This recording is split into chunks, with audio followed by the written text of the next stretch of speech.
तिलक भलो शोभेला हो। के कर सुंदर लीला रत तिलक भलो शोभेला हो। दशरथ जी के ऊंची महलिया तो जगमग करेला हो।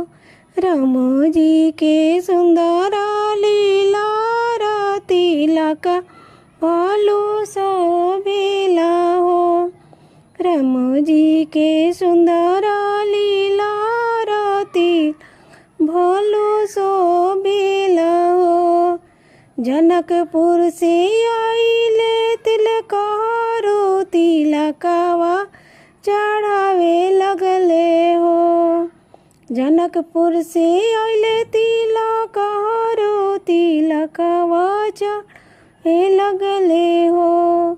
राम जी के अंगना में तिलकवा चढ़ावत देखे सुहावन हो।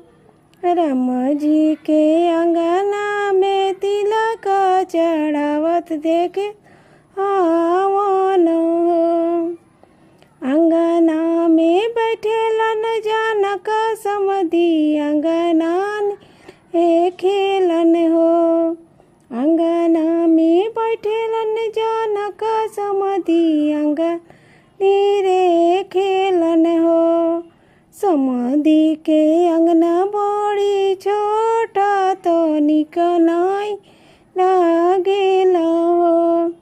समधी के अंगना बड़ी छोटा तो निक नाई लागेला हो।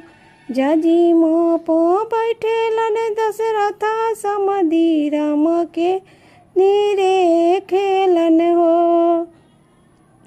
जाजी मोपो बैठेलन दशरथ समधी राम के नीरे खेलन हो। बाबू के तिलक आइले थोड़ा तो आही लागेला हो।